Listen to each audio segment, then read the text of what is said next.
Hey everybody, welcome back. Long time no see. I missed you all. It is so good to be back. I had several projects and things I had to get done over the holiday season, commission pieces and things like that, and spent time with family, which was, it's always a good thing, right? But I am ready to get back at it, even though it's a little chilly out here these days. I burned a lot of the good days being indoors. I am ready to get back on Pickle the Bus. I want this thing off of the rotisserie and back on its four wheels so that I can kind of move it around, but we can't do any of that until we have a floor in it, at least. So yeah, let's get some cross bracing and floor pieces in old Pickle the Bus. I almost forgot. This video is a giveaway video. The folks at Super Clean reached out to me and asked if I would be interested in doing a giveaway on the channel. I said, yeah, you bet. Tell me what to do. Well, there are some rules, and the rules are that it has to be someone in the lower 48 in the US. But I don't think that's really very fair. So I personally will ship you a piece of art if you are outside of that parameter.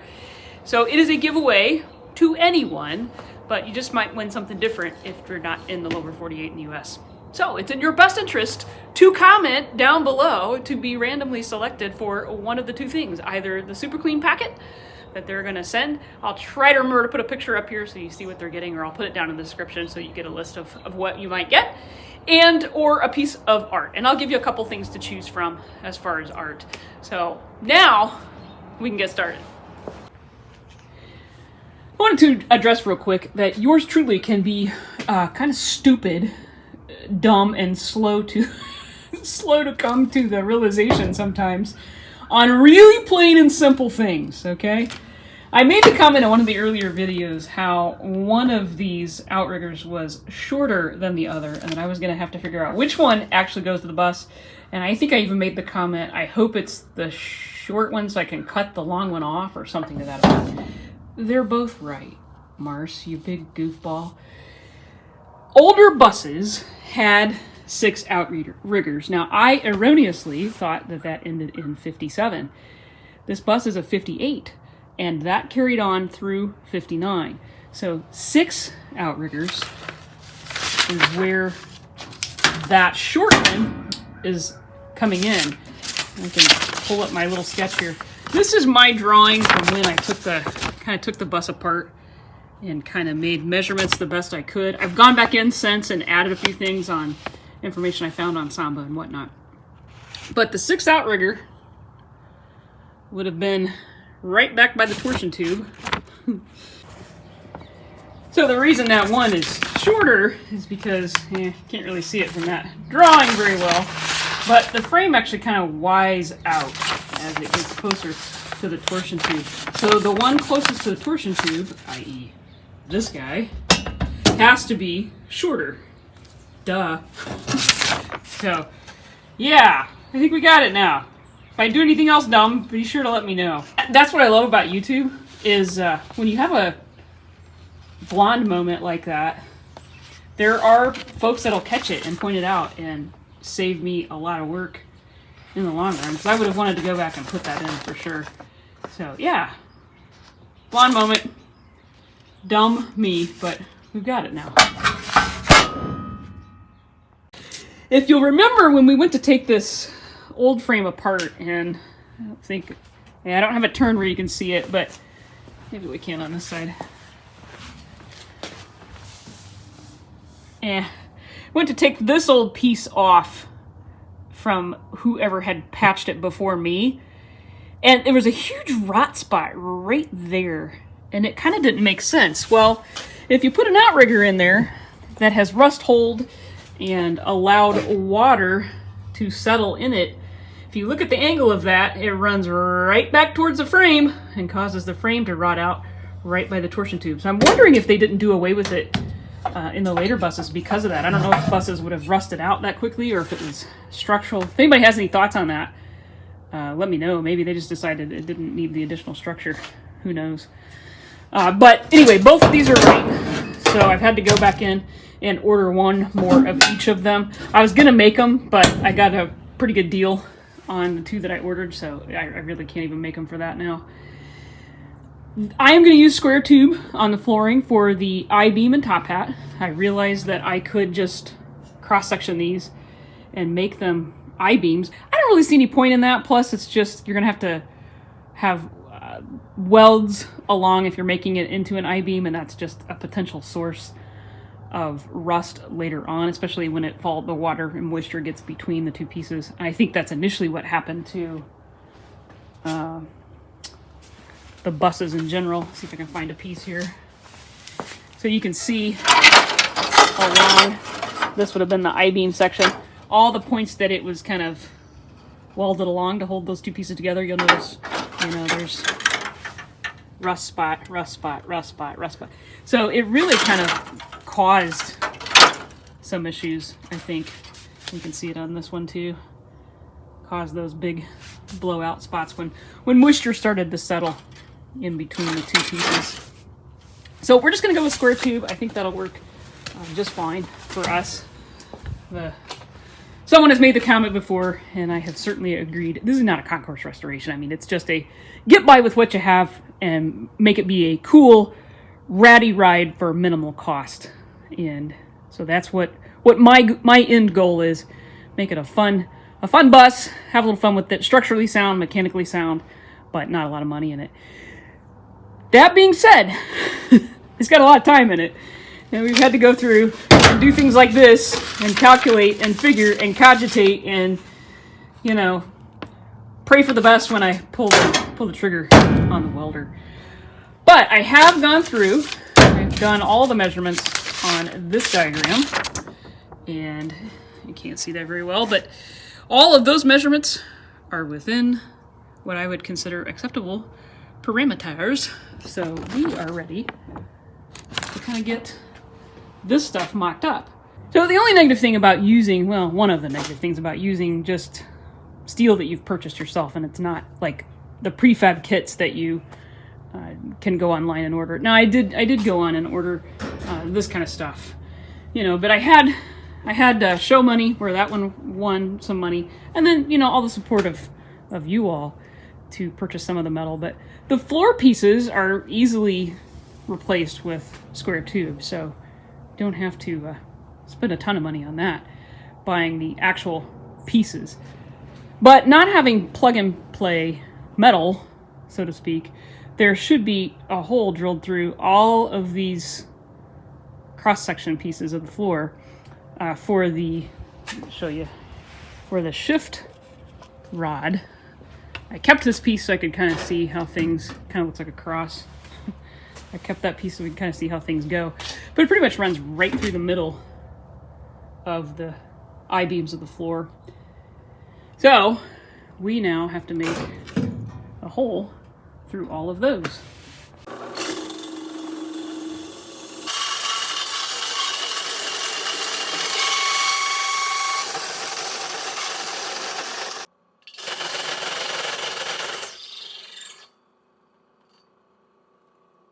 Well, there it is. They're not perfectly lined up. They're not spaced where they're supposed to be, but it goes through and a straight edge along the side. The only one that's off is this one right here, and it's off very little, enough if I can fill it with a weld. So I think we're in pretty good shape to kind of go ahead and get this mocked up in the bus.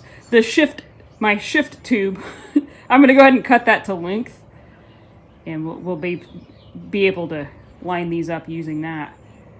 I think we're ready to, we'll go ahead and cut that down, and then I think we're ready to start kind of putting some stuff in there. It's going to get dark on us, so I'm going to have to turn the shop lights on, or the carport lights on. So we'll be working in the dark, but hopefully be able to see some stuff. So let me go cut that down, and we'll get it in the bus.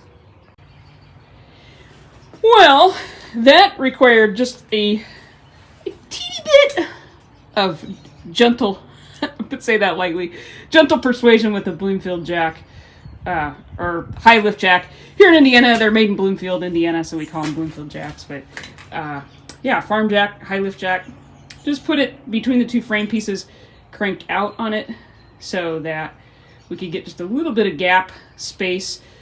Drop that one in, release the jack, so the pressure would now hold that in place. But of course, when I went to allow enough room to get that front piece in, the back one drops to the ground. So I put some magnets on it, and now that it has pressure in the system, the jack's actually loose. Now it should sit tight.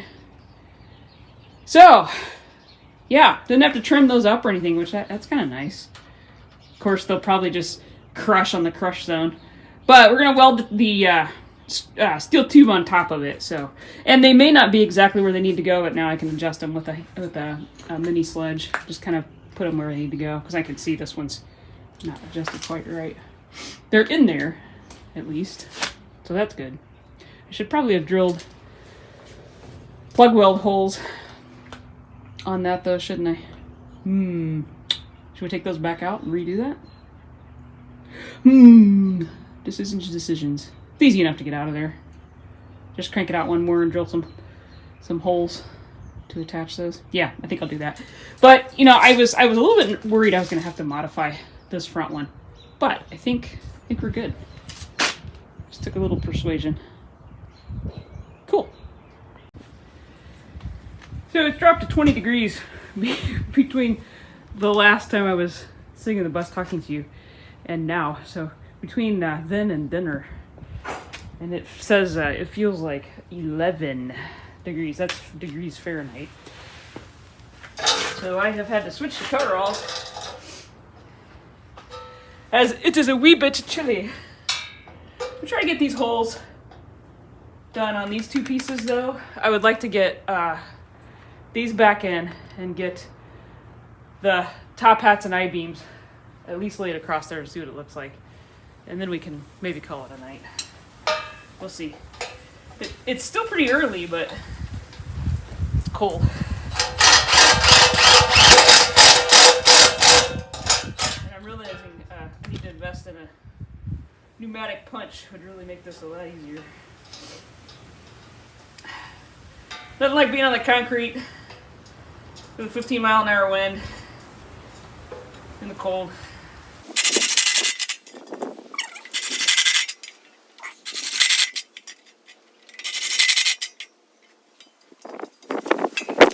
Just straighten that one out a little bit. I dropped this one out of coming out of the bus. Beat it up a little bit.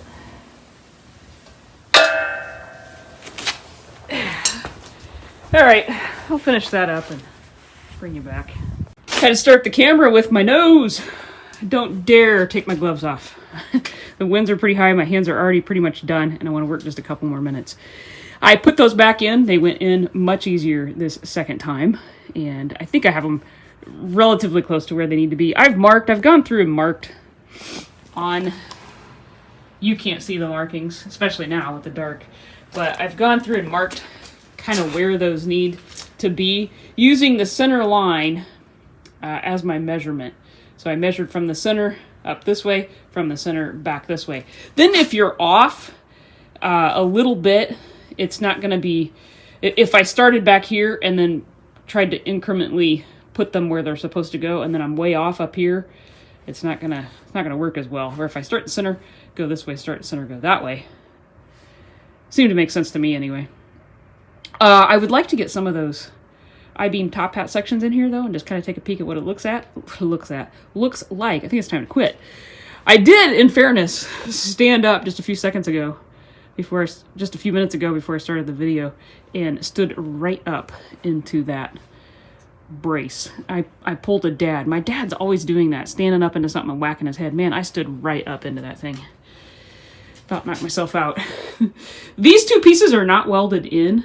They're just stuck onto the old piece. I cut the old piece off, peeled it back as far as I could, and then when it was still attached to the sheet metal on the outside, I stopped and just cut it straight across. So those are just kind of, I just hammered them on the old piece, just kind of get a good feel of what it's going to look like.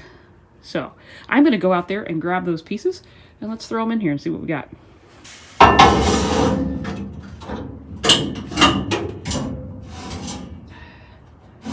Now that inner sill, or that inner rocker, has to go in here too. We won't put that in tonight, probably.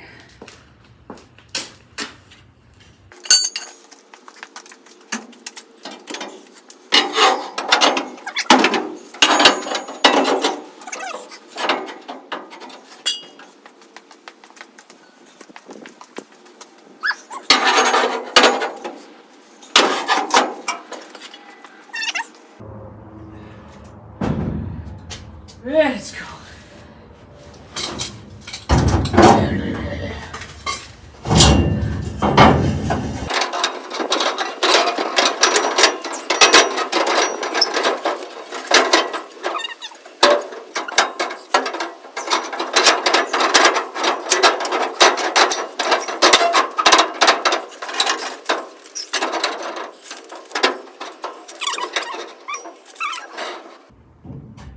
Now I will go through and make the little pieces, the little brackets that go around.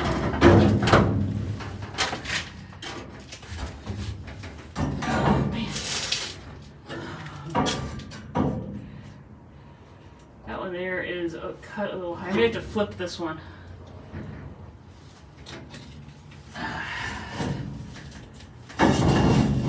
Maybe I'll just try the C channel up.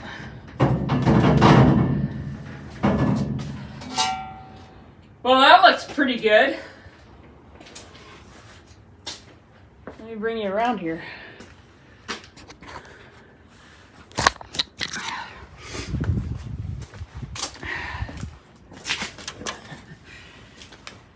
Looks a little better, doesn't it? See if we can slam in one of those inner rockers in here.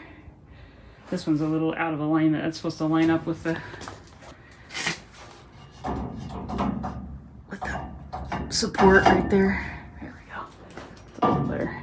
That support's kind of twisted in too, so once I straighten it up, I think that'll be perfect.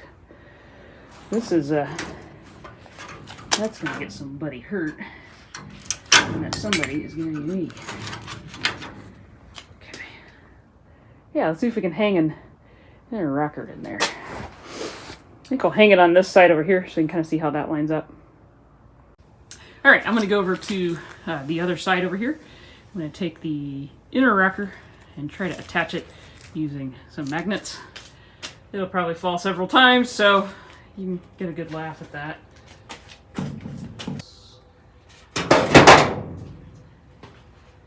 Just thought I'd mention real quick, I did not have one of these in this bus, and so I had to go online and look at a couple of pictures. But this lip appears to go down. So in all the pictures I've seen, that lip goes down. That's what I'm gonna do.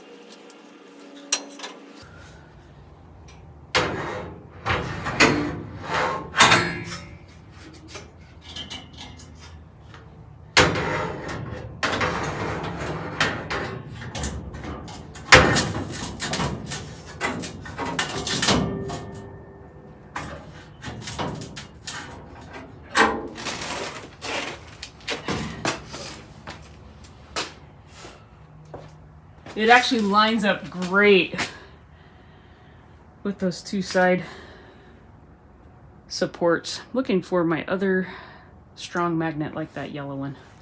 Oh, and it's the one that fell. I have two of those. Where's the other one? Well, that looks pretty good. Let's walk over, take a peek. Or, excuse me. Sorry for the glove in the screen there. Whew. So that lines up pretty good. Not too bad for a crusty old bus with homemade pieces. And this wall is super flexible. So I'll be able to shove that perfectly straight or perfectly flush. We're up a little too far though. Probably about a ½ inch too far up towards the front of the bus. So it should be even. There's a seam right here. This has had a patch on it. There's a patch there, but this seam that's right here is where that should line up. We're probably short back here in the back. Yeah, so we're a little bit short right there. So we'll just move that back a little bit. I think we got it. It's good just seeing some metal in it, you know, just, it's not done, but just kind of seeing there's progress, and that's where we're going with it. I like it. I feel good about it. Well, ladies and gentlemen, it is cold out here. I am really starting to feel it in my hands, so I'm gonna call it a night. My fingers are starting to get numb, and that means it's time to go in. I was out here most of the night by myself, though. Couldn't shake the feeling I was being watched, like I had eyes on me the whole night. I'm sure it was probably nothing, but, you know, just couldn't shake the feeling. If you are participating in the giveaway, don't forget to comment down below, and I'll make sure that those items get shipped to you as quickly as possible. We'll announce that on the next video. I appreciate you hanging out in the cold with me tonight, and we'll see you next time.